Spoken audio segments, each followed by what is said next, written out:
नाजरीन, आज हम बात करने जा रहे हैं मौसमियाती तब्दीलियों के मुतालिक। COP28 मुत्तहिदा अरब अमारात में हो रही है और उसके लिए मुत्तहिदा अरब अमारात ने ऑलरेडी 30 बिलियन डॉलर का कोई फ़ंड जो है उसके लिए उन्होंने इंतज़ाम किया। और ओवरऑल वो कहते हैं कि आने वाले यानी 7 सालों में बाई 2030 $270 बिलियन का वो कंट्रीब्यूट करेंगे मुत्तहिदा अरब अमारात। और ओवरऑल जो फंडिंग है वो इससे कहीं ज़्यादा होगी, क्योंकि एक अंदाजे के मुताबिक सालाना जो मौसमियाती तब्दीलियों की वजह से नुकसान हो रहा है या फंडिंग की ज़रूरत है वो ऑलमोस्ट $2.4 ट्रिलियन है। ये एक इतनी बड़ी फिगर है, ये राइटर्स की फिगर मैं बता रहा हूँ।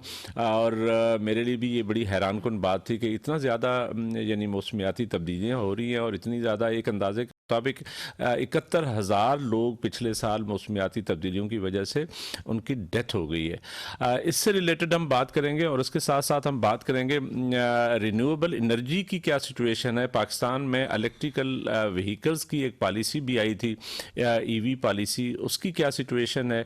और उससे रिलेटेड हम बात करेंगे कि वो कितना कंट्रीब्यूट करेगा। आजकल हमारा स्मॉग का इशू लाहौर और पंजाब में बहुत ज़्यादा है, वैसे तो ऑल ओवर कंट्री होता है लेकिन पंजाब में बहुत ज़्यादा है। और कहा यह जा रहा है कि ये बुनियादी तौर पे स्मॉग जो है वो इंडिया से शायद पाकिस्तान में ज़्यादा आती है।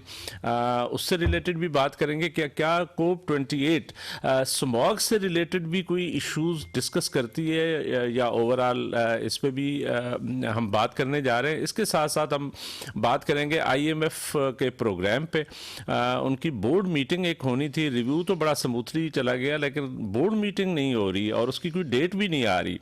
और आगे IMF के शायद छुट्टियां भी आने वाली हैं। अगर 10-15 दिनों में ये बोर्ड मीटिंग ना हुई तो इसका मतलब ये जनवरी में चला जाएगा सारा मसला।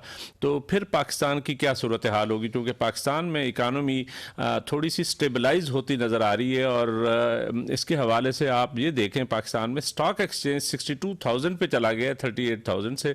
ये एक नॉर्मली तो कहा जाता है कि ये शायद प्रॉबेबली ये वो इकानमी को उस तरह यदि स्टेबल इकानमी को शो नहीं कर रहा होता, लेकिन एक लिहाज से ये एक पल्स भी होती है। अगर स्टॉक एक्सचेंज इतना आगे जा रहा है तो लोग, जाहिर है उसमें से इन्वेस्टमेंट हो रही है, लोग पैसे कमा भी रहे हैं। और वो जाहिर है जब पैसे आ रहे होते हैं इकानमी में तो वो कहीं सर्कुलेशन में होते हैं और वो इकानमी को बहरहाल कहीं ना कहीं फ़ायदा दे रहे होते हैं। इसके साथ साथ हम देखेंगे पाकिस्तान में इंडस्ट्री जो है वो ड्यू टू गैस टैरिफ और ये जो एनर्जी टैरिफ्स हैं और इलेक्ट्रिसिटी टैरिफ्स हैं, इसकी वजह से रोज़ बरोज़ ये महंगी हो रही है। तो उसकी वजह से इंडस्ट्री शट डाउन का भी ख़तरा है। और इस वक्त बलूचिस्तान और सिंध में स्ट्राइक डाउन भी हो रही हैं। और इस पे भी हम बात करेंगे कि सिचुएशन ऑन ग्राउंड क्या है। और इसके साथ साथ हम एक और चीज़ पे भी थोड़ा टच करेंगे, वो ये है कि साइफर केस का ओपन ट्रायल जेल में हो रहा है, उसकी क्या सिचुएशन है, वहाँ पे जो बुनियादी इंसानी हकूक़ हैं उसके